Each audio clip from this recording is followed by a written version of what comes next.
Hello दोस्तों, तो कैसे हैं आप लोग। आई होप आप सभी लोग अच्छे होंगे।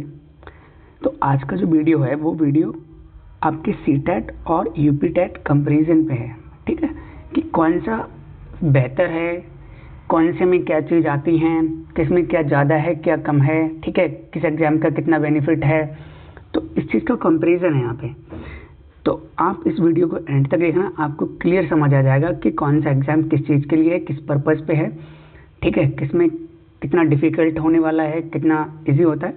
तो उसका पूरा डिस्कस हम इस वीडियो में करने वाले हैं। ठीक है, तो पहले हम देख लेते हैं।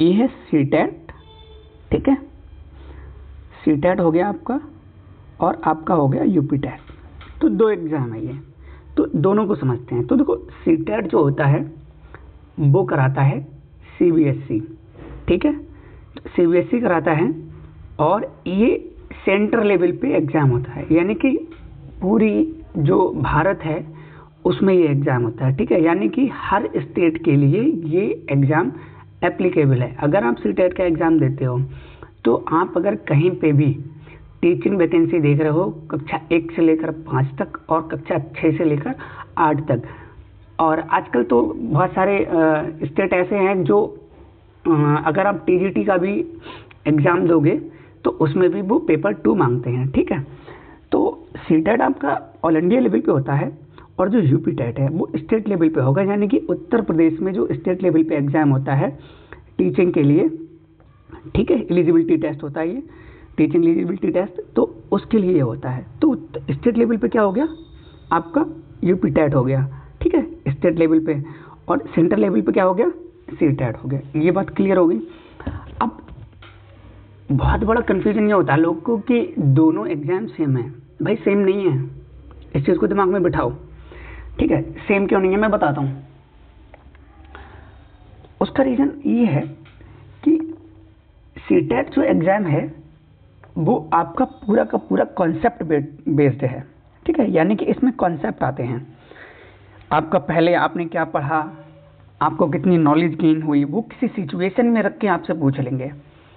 ठीक है, और यूपी टेट में मोस्टली क्या होता है कि यूपी टेट में जो भी क्वेश्चन आपसे पूछा जाएगा, ठीक है, वो फैक्चुअल ज़्यादा होता है। ठीक है, यानी कि वो डायरेक्ट डेफिनेशन पूछ लेगा आपसे, ठीक है, साइंटिस्ट के नेम पूछ लेते हैं, ये डेफिनेशन कब दी गई, किसने दी, इस तरीके के क्वेश्चन ज़्यादा आते हैं। लेकिन सीटेट में ऐसा कुछ भी नहीं है। सीटेट में सारे के सारे क्वेश्चन कॉन्सेप्चुअल होते हैं। ठीक है, तो अब देखते हैं ये कैसा हो गया। सीटेट हो गया आपका कॉन्सेप्चुअल हो गया, ठीक है, एप्लीकेशन बेस्ड हो गया, यानी कि सिचुएशन लागू की जाएगी, उस पर आपने जो पढ़ा है, जो थ्योरी है वो उस पर अप्लाई करनी है। ठीक है, ये कैसा होता है, डायरेक्ट थ्योरी बेस्ड एग्जाम है। ठीक है, इसमें पैडागोजी जो वेटेज है वो हैवी, यानी कि 40 से 60 नंबर का होता है। इसमें सब्जेक्ट हैवी होता है, ठीक है, यानी सब्जेक्ट के ज़्यादा क्वेश्चन होंगे। ठीक है, क्वेश्चन का अगर आप स्टाइल देखोगे, क्वेश्चन स्टाइल, तो ये सिनेरियो बेस्ड होते हैं। मैंने बताया था ना आपको अभी, सिनेरियो बेस्ड का मतलब एप्लीकेशन बेस्ड होंगे। जो भी आपने पढ़ा है, जो भी आपने डेफिनेशन पढ़ी है, वो किसी सिचुएशन पे अप्लाई करके आपसे क्वेश्चन पूछा जाएगा। ठीक है, ये डेफिनेशन बेस्ड होता है, यानी डायरेक्ट डेफिनेशन पूछ लेता है। ठीक है, डिफिकल्ट लेवल जो होता है वो मॉडरेट रहता है। इस बार भी जो हुआ था सीटेट, तो वो इजी टू मॉडरेट ही था, वो बहुत ज़्यादा हाई लेवल का नहीं था। ठीक है, आप वीडियो के एंड में बने रहना, मैं आपको एक चीज़ बताने वाला हूँ इसमें, ठीक है, जो आपकी बहुत काम आएगी। इसमें क्या है, मॉडरेट टू स्लाइटली इजी, यानी कि जब अगर मान लो आपने कोई डेफिनेशन पढ़ी है, सीधे सीधे वो आ गई, आप पहचान जाओगे। ठीक है, जैसे पैवलोव है, ठीक है, बैगोस्की है, इनने कौन कौन सी थ्योरी दी है, डायरेक्ट आ जाती है, किसने दी है थ्योरी, ये आ जाता है। लेकिन सीटेट में ऐसा नहीं आता। ठीक है, लैंग्वेज सेक्शन ये लगभग सेम रहता है, बहुत ज़्यादा डिफरेंस नहीं रहता है। ठीक है, इसमें ग्रामर थोड़ा हैवी हो जाता है यूपीटेट में, और इसमें क्या है, पैडागोजी और कॉम्प्रिहेंशन फोकस होता है। ठीक है, मैथमेटिक्स डायरेक्ट कैलकुलेशन आती है, यानी कि बहुत ज़्यादा कॉन्सेप्ट पे नहीं जाते ये लोग, कैलकुलेशन आती है, यानी इसे मान सकते हो थोड़ा सा इजी होता है ये। ठीक है, यहाँ पे थोड़ा टफनेस आपको देखने को मिल सकता है, क्योंकि मैंने 2 बार सीटेट दिया है। ठीक है, मैं दोनों बार पास हुआ हूँ और मेरे अच्छे मार्क्स आए हैं। ठीक है, तो मैं एक वीडियो में अपनी स्ट्रैटेजी बता दूंगा आपके लिए कि आप किस तरीके से प्रिपरेशन कर सकते हो, तो वो आपके लिए बहुत ज़्यादा हेल्प करेगा। और जो बच्चे डिमोटिवेट होते हैं ना, जिन पे एग्जाम क्रैक नहीं होता सीटेट का, उन्हें लगता है ये बहुत टफ है। बिल्कुल टफ नहीं है। अगर आप 20 दिन इसे अच्छे से पढ़ लेते हो, मैं गारंटी के साथ कह सकता हूँ एग्जाम आपका क्लियर हो जाएगा। ठीक है। ईवीएस आपका कैसा रहने वाला है, तो डेली लाइफ के होंगे, टीचिंग मेथड होगा। इसमें स्टैटिक होता है, फैक्ट बेस्ड होता है, यानी कि ये पूछ लेगा कि आपका कथक जो डांस है वो कहाँ का है। ठीक है। फोक डांस आते हैं या बहुत ज़्यादा बारिश कहाँ पे होती है, तो फैक्चुअल बेस्ड हो गए। इसमें भी ऐसे ही आते हैं, लेकिन इसमें पेडागोजी ऐड कर देते हैं और पूछ लेते हैं वो उसको मिक्स करके। ठीक है। अब मैंने बता दिया आपको। पेपर 2 जो होता है डीप कॉन्सेप्चुअल सब्जेक्ट क्वेश्चन, मोर डायरेक्ट सब्जेक्ट क्वेश्चन। सीधी सी बात भाई, ये यूपी टेट जो है वो सब्जेक्टिव ज़्यादा रहता है। ठीक है। सब्जेक्ट पे ज़्यादा फोकस करता है, ये कॉन्सेप्ट पे फोकस बहुत करता है। इस चीज़ का ध्यान रखना। ठीक है।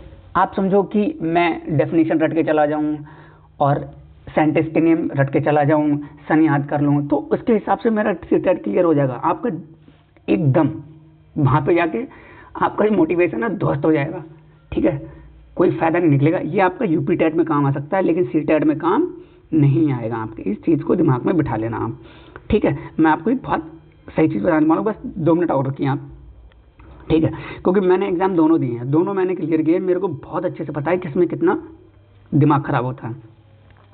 तो अगर आप बात करें सी टेट की, तो सी टेट में क्या है, focus on conceptual clarity, classroom situation based MCQ are common. ठीक है। यानी कि एप्लीकेशन बेस्ड जाएंगे, बच्चे पे सिचुएशन लागू कर दी जाएगी। अब आपसे पूछा जाएगा आप बच्चों को कैसे हैंडल करोगे। अब उसमें ये थ्योरी थोड़ी ना आप ढूंढते घूमोगे।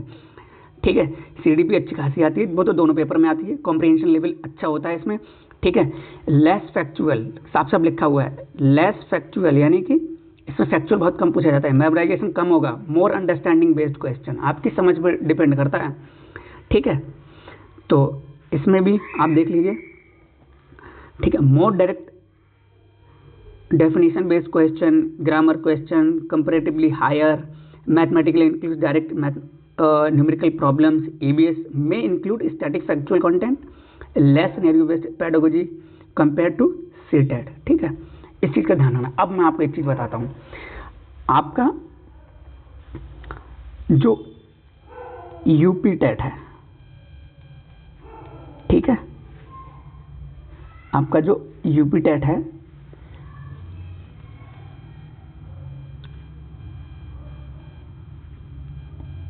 ये आपका यूपी टेट ऑफलाइन मोड में होता है।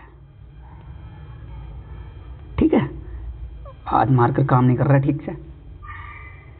ठीक है। तो ये ऑफलाइन मोड में अभी तक हुआ है, अभी तक एक भी बार ये ऑनलाइन नहीं हुआ है। लेकिन सीटेट आपका जो है, ठीक है, ये आपका सीबीटी एंड ऑफलाइन, ठीक है, दोनों हो चुका है। यानी कि इस बार जो हुआ है,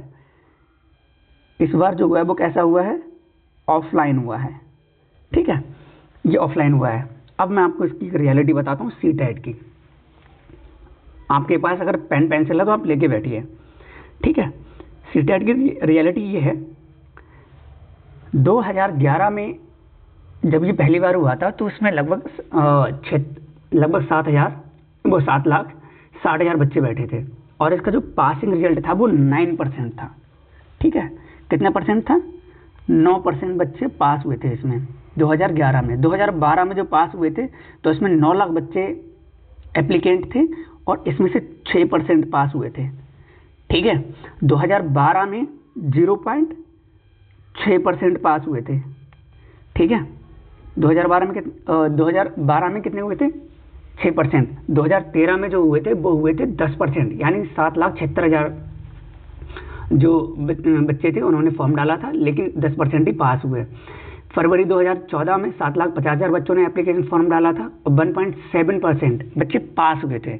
ठीक है। ये परसेंटेज बता रहा हूँ पास होने का, लेकिन इससे घबराना नहीं है आप, क्योंकि स्टार्टिंग में कम रहा था, इसके बाद बढ़ा है। 2015 में 12% पास हुए थे, 2016 में 12% हुए थे, 2019 में 15% हुए थे। ठीक है। दिसंबर 2019 में 22% बोल रहा हूँ, ठीक है, पास हुए थे।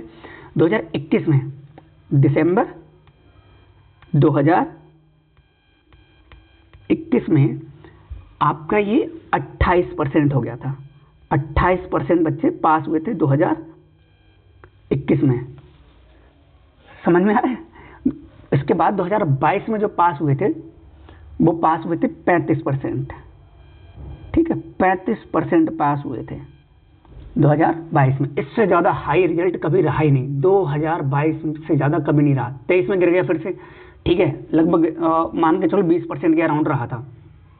ठीक है, 2025 में अभी हुआ है, लगभग अराउंड 10 लाख के आसपास फॉर्म पड़े हैं और जो रिजल्ट रहने के आसार हैं वो 17 से 18% रहने के आसार है, क्योंकि बहुत ज़्यादा इजी नहीं था पेपर।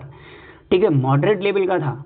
जो बच्चे पढ़ के गए थे, देखो एग्जाम में है क्या, सीटेट बच्चों को जानबूझकर लेंदी लैंग्वेज रखता है और लेंदी लैंग्वेज में बच्चा पढ़ने में कंफ्यूज हो जाता है, तो इस वजह से बच्चा कंफ्यूज हो जाता है। ठीक है, तो सीटेट आपका ऑफलाइन और ऑनलाइन दोनों मोड में हो जाता है। उनका जब मर्जी होता है वो ऑफलाइन कर लेते हैं, जब मर्जी होता है उनका वो सीबीटी मोड में ले लेते हैं। लेकिन यूपीटेट अभी तक नहीं हुआ है।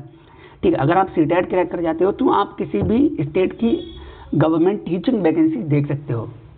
ठीक है, इसमें एक चीज़ ये रहती है कि वो स्टेट अलाउ करता हो। अगर वो स्टेट अलाउ करता है सीटेट के लिए, जैसे बिहार है, थोड़े दिन पहले नहीं कर रहा था ये, ठीक है, उन्होंने जो बिहार का स्टेट है वो कराते हैं और उसी के थ्रू बच्चों को उसमें भर्ती करते हैं। लेकिन अब इस बार TRE 4 में देखो बोला है कि सीटेट वाले बच्चे ले लिए जाएंगे जिन्होंने सीटेट क्रैक कर रखा है। यूपीटेट में अभी तक दोनों मान्य है, सीटेट और यूपीटेट दोनों मान्य है। बहुत सारे स्टेट नहीं मानते, जैसे राजस्थान है उसमें शायद नहीं माना जाता है सीटेट, वो अपना कराते हैं स्टेट का, वो आप क्रैक करिए तभी आप कोई भी वैकेंसी राजस्थान की देख सकते हो।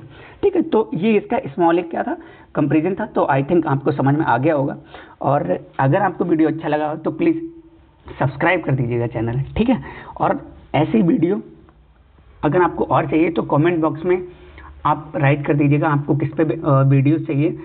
और ये जो चैनल है वो आपकी जो पेडागोजी है, पेडागोजी को कवर कराने के लिए बहुत हेल्प करेगा आपको ये चैनल, तो उसके लिए आप सब्सक्राइब कर लीजिए। ठीक है, थैंक यू, मिलते हैं नेक्स्ट वीडियो में।